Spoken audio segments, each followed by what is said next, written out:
Welcome, everyone. It's the Mike Tech Show, show number 989. Tonight, going to talk about the last show, a download issue that I ran into, a travel router, an Outlook profile issue, some email migration projects, and some listener email. So now let's get at it. And for the first problem, I recorded on Saturday afternoon.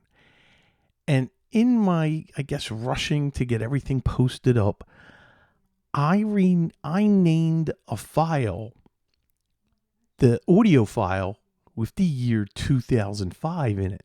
So it was MTS, and I put -2005 and then 0502 for the MP3, for the WAV file, the MP3, everything. And so with that, there's a cascade of problems that once I post that at Libsyn, and once it's posted up there, it's not like I can go in there and rename it. So later in the evening, I want to thank two people who alerted me. And Paul made a comment on Facebook to me and sent me a message. And Bill Dwyer actually sent me an email, and I want to thank you because now he sent me an email on Sunday for he couldn't download it and couldn't. And the reason I'm thanking both is because there were two problems. The first one was, okay, I needed to get that file fixed because it wasn't appearing in any of the RSS catchers or the software that would grab. So once I deleted the file on Libsyn, renamed it properly locally on my machine, and then re-uploaded it, that started working. But what didn't work was clicking to record and clicking to from the website. I had to change that because the reason it worked for me was I accidentally carried the 25 through for the website for playing it and clicking, and it would play, in your browser. And Bill alerted me because now that I fixed the issue at the source on Libsyn, now other things that was referenced in 25 that I just didn't even realize anyway, I had to fix that. And so emailing back and forth with Bill, and then I fixed them on Sunday. So just a host of problems, and that's when I rush and when I don't take the time, just like building that RSS feed and doing something. So this happens every now and then for the show, but I want to thank everybody. If you see a problem, or if you're like, wait a second, I'm hearing last week's show when it should have been this week's, or something, something's wrong, email me. Just say, Mike, things don't seem right, and explain, and I will jump all over it. So I want to thank you guys for taking care of me. All right. First, for the topic is the portable router, and I'm going to read Kate's email, and I need your help. So I know you stay in hotels a lot, and I bet you have lots of devices. Oh yeah. Do you use a travel router, and if so, what do you recommend? I'm looking for something that will manage a couple of laptops, a tablet, a couple of phones, in a hotel that provides Wi-Fi, but not an Ethernet connection. Although Ethernet would be nice in case next time I stay where Ethernet is available. Absolutely. I don't need a hotspot because I'm traveling in a hotel, not camping. Okay, thanks for your help. And I wrote back to Kate that years ago, I traveled with an old MediaLink router that was like $20 or something, just like a throwaway router. And I would take that, and I stopped carrying it. So, because now I use a VPN for my laptop, and I go through my home network, my home office in Pennsylvania, and I'll connect through for the VPN. And on my mobile devices, I'll use cellular. So here's what I need to know. If you're using, and I'm going to look at one that I'm going to tell you, Slate 7 for a travel. It actually, Steve emailed me because it put stars in the first part of the name that you typed. That's the other thing in the live chat with Twitch. If there's a word that doesn't look right or nothing, you will get edited. So only an administrator or a moderator can actually type, anything. So now, especially if you try to put a link in there, you have to send it to the moderator and he'll put the link in for you. But email me, miketechshow@gmail.com for recommendations. And what I'm going to do is I asked my AI companion, what would you recommend given all of the specifications? And this is interesting, and I'm going to show you. This is from Amazon, and this is one, but I want to know what you're actually using. Don't just Google and send me some recommendations. I want to know personal experience with you traveling with what device. And let me put this on right now. This is the GL-iNet, the GL-MT 3600BE Barrel 7 portable travel router, pocket Wi-Fi. And here's what I noticed, and the price difference. This is $130 US, and this little Wi-Fi device, which looks great. I love how the antennas will just fold down. If you want Wi-Fi 7, it's going to cost you a little more. If you want Wi-Fi 6, it's cheaper, and could be like $50 cheaper. So it all depends, how much you want to spend, what your budget is, and also the features. So this is what I want to know. This particular one has 2.5 gig WAN and Ethernet port, the power port, let's see, click to see the full view. Let's take a look at that. You got the toggle button, a reset button, the USB 3. This is looking nice. If anybody's got anything better to recommend, and please, send me your recommendations.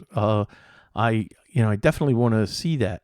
So just let me know and send it in, miketechshow@gmail.com, and I'll compile all this and get back to Kate for the ultimate portable router that you would take with you when you're traveling. I appreciate it and appreciate everybody's feedback. That would be great.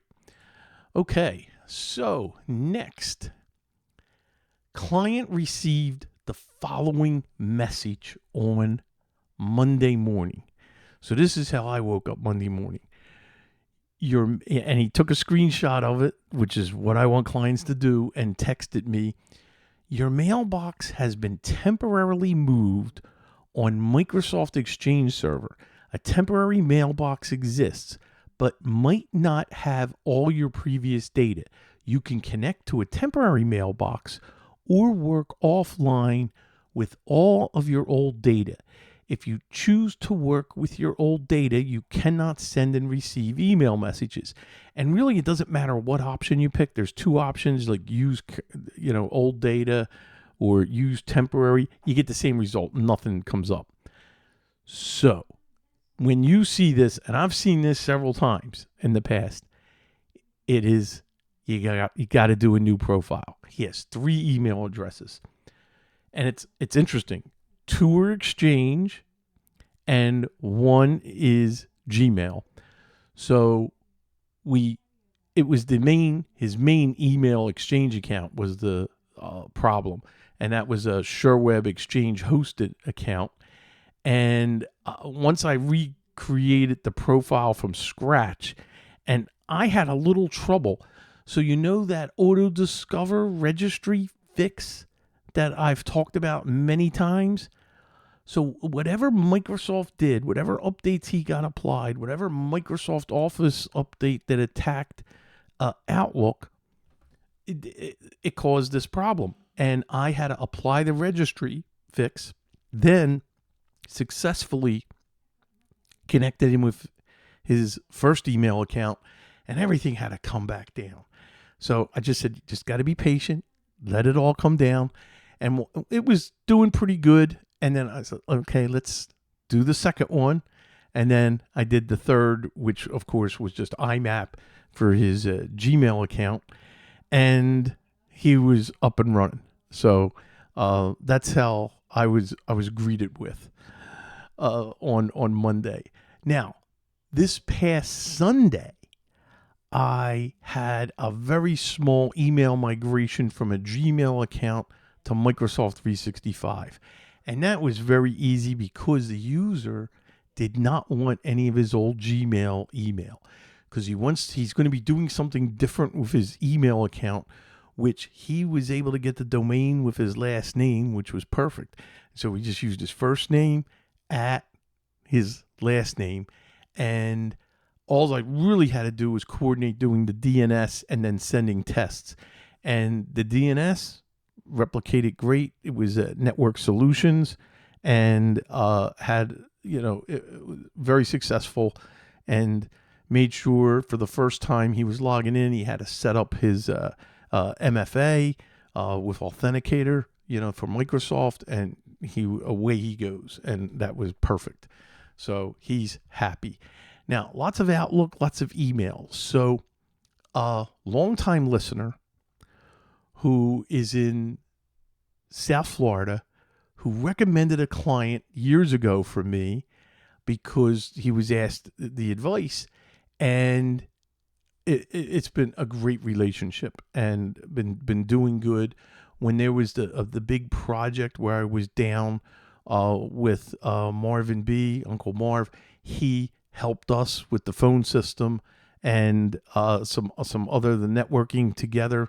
I flew my son down, and it was a big project. Not this past November, the November before, and we got everything done and everything working, and it was just tremendous, great project. Well, he reached out to me this week wanting to do a big email migration for his company that he works for. And now I wanted to go over a couple things. When you're getting ready for such a project, what would you do? And how do you prepare? And it's very simple. You got to do a recon if you're going to be having a meeting. And some of the things that you want to do, and these are, links that I have talked about in the past, but they should be just part of your repertoire where you should have these available to you. And of course, one is MX Toolbox. This gives you some great info, letting you know the MX records. And so we're going to pick on somebody. Let's pick on Microsoft. So with Microsoft, Microsoft.com. I'm typing that, but I don't know where I'm typing it. So let's put it in the box. So Microsoft.com. And I'm going to click MX lookup. And by the way, if you've used this in the past, they've changed a little bit what they're doing here. So here's the preferred. You have 10 for the priority, and it's, of course, Microsoft.com.mail.protection.outlook.com. That's what, when you see that protection.outlook.com, you know that they are hosted at Microsoft 365. So it's always good to find out where the email's hosted so you know what you're dealing with, and especially if they're going to be migrating somewhere. Now, a lot of times when it's a project and you do this, you'll see Google for the MX records. And when you know it's Google, then you say, okay, so they are for they are at Google and for Gmail. But now we need a few things. And any new client, the first thing I want to do is, where is their domain hosted? So let's go Microsoft.com and put this, and let's do a lookup for who is. This website is viewdns.info. I'm going to copy and paste this into the chat. This is very, very important for everybody. Very important website that should be at your disposal all the time. And let's do a who is. And this is interesting. I didn't expect this. The registrar is markmonitor.com. So I'm like, who is markmonitor.com? When I did this is not what I expected. So let's open a tab and let's paste and go to markmonitor.com. And they are a corporate domain. And let's click that. I hate guerrilla marketing on a website. So corporate domain management, your brand portfolio is exceptional. Shouldn't your domain management service be the same? Never heard of Mark Monitor. So that was very interesting. Normally you would see something for the DNS control or you'd see GoDaddy or Network Solutions. You want to find out who is the registrar. So we know where was the domain purchased. The next thing we want to get is, let's do a DNS lookup. So let's look up Microsoft.com and let's see where their name servers. It's very important to know who's got their name servers, and they're doing it themselves. Azure-DNS.com. Okay, that's fine. So now that we know the domain server, if we seen something strange, something that didn't make sense, like if we found out that they're hosted at Network Solutions or they're hosted at GoDaddy, but it's not the name servers of GoDaddy or it's not the name servers of Network Solutions, that probably means that their website is hosted somewheres where the web designer took over the name servers or some application or something. So when I see that, I already know we're going to have a little bit of an issue with being able to make the DNS changes during the migration. So now I have all this info. I know where their email is. You want to know who is the registrar. You want to know where the name servers are located, and then scroll up and down the DNS and see, okay, what else are we learning from there? So, you can look and see, hey, do they have a DMARC? Do they have an SPF record? Do they have a DKIM record? These are all the things you can do. And I do this for any client, not even if it's an email migration. I want to learn as much as I can about the information that's available to us online for free before we sit and have that conversation. So now I had the conversation and it went great. They did a lot of work. They know what they're doing. I'm looking forward to working, put a contract in place, and we're going to get started doing the planning and doing the migration. And I got 100 users that we're going to be migrating. So pretty big email migration. And I will let you know, over the next few weeks, let you know the pitfalls and any problems or anything that I run into. But looking forward to a successful project, because whether you migrate 10 or you migrate 1,000, you got to go through the same planning. You got to do your due diligence, checking everything you can. Put a project plan in place and then execute on the project plan. So you got to think of everything. What is their workflow? What are they using for email? Do they scan the email where they're using that in some of their devices? Do they do mass mailing? What service are they using for the mass mailing? Are they automated in sending out invoices? What email address are they using for that? And there's lots and lots of questions, lots of things that you need to uncover and you need to ask. And that's what we're going to be going through.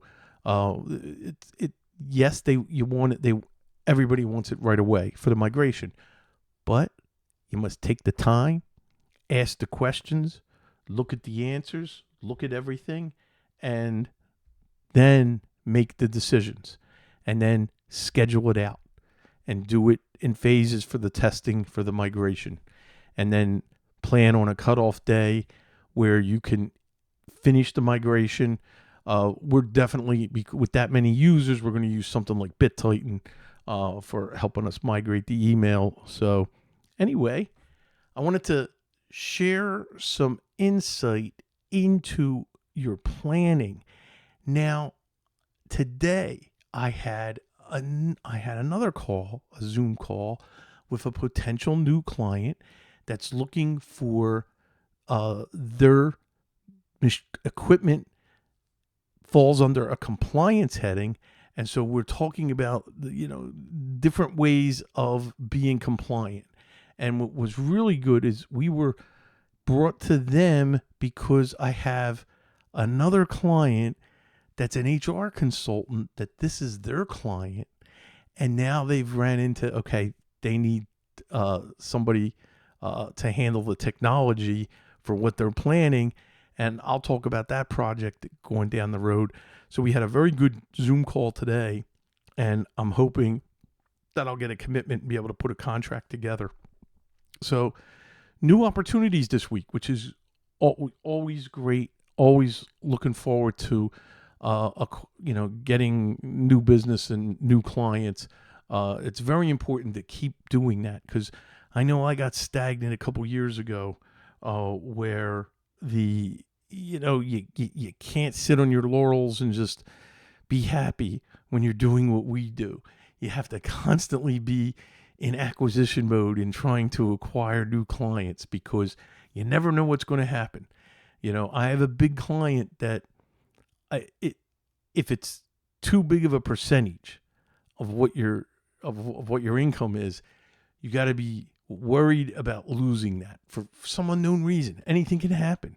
So you got to be ready. So I'm constantly looking for new business. And if you do good work, then like we do, you get good word of mouth. And let me tell you, lately, there's been a lot of work from you, the listener, in bringing me opportunities. Reach out to me, MikeTechShow@gmail.com. There's been a lot of, and no project is too small.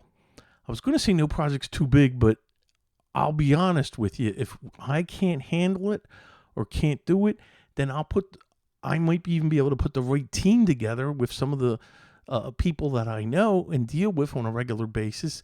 We might be able to collaborate together and handle even a very big project. So just keep that in mind for wherever you're working or whoever you know. Don't turn anything down. And I'm always grateful for the recommendation. It's very important, and it helps my business, which, it's great to tie that in, with the show. So always glad, and thank you, everybody. Okay, another link that I want to bring to everybody's attention, and this is, let's allow the link, and this is a security update, and it's for cPanel, and this link is going to be in the show notes. And it's funny, I didn't cut and paste this into my original links for tonight. And give me a second.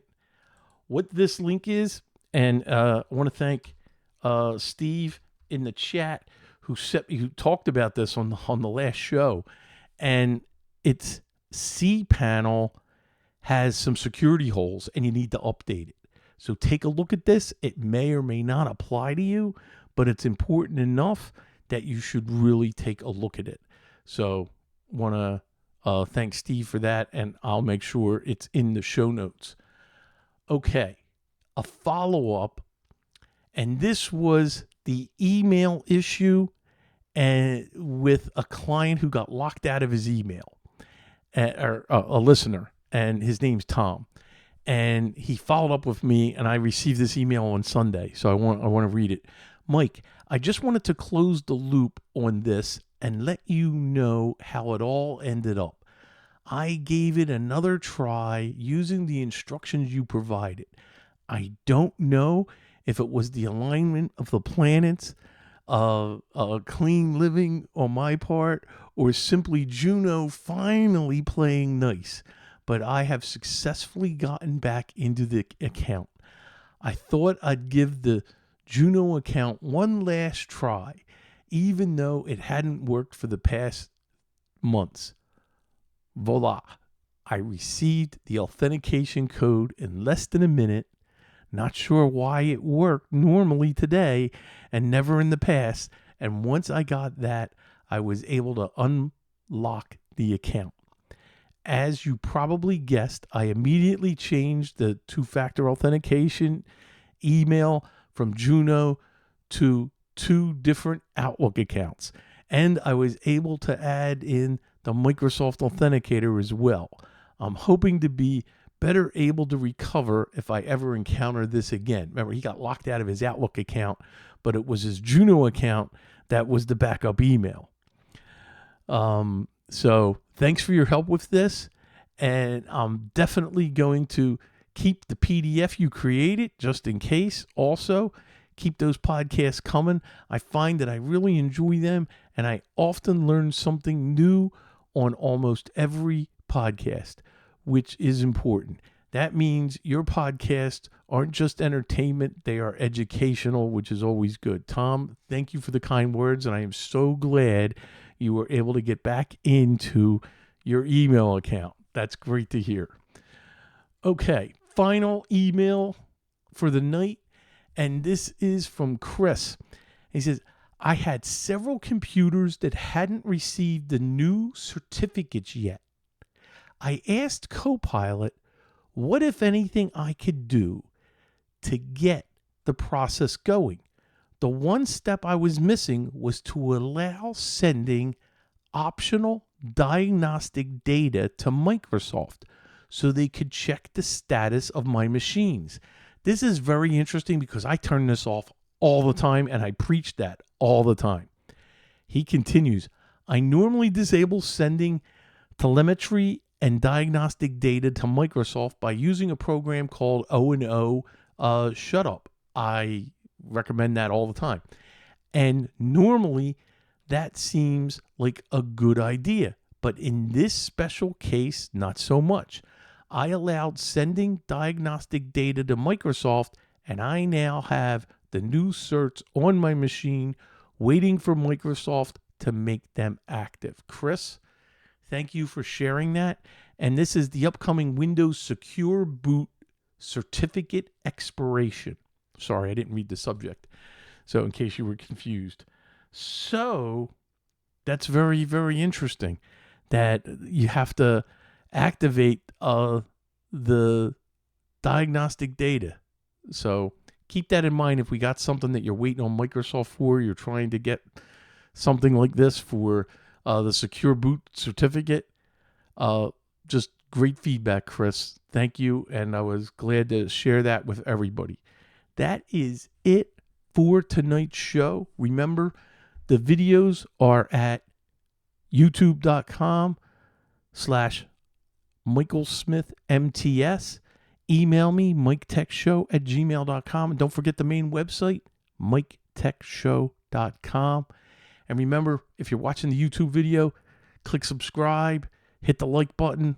Really appreciate all your feedback. Thank you for continuing to download and subscribe to the podcast and to the show and listen.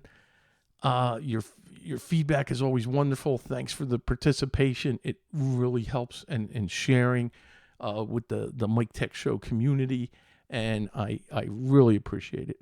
Thank you, and have a good night. Have a good week, and see you back here, same time, same channel. Bye-bye, everybody.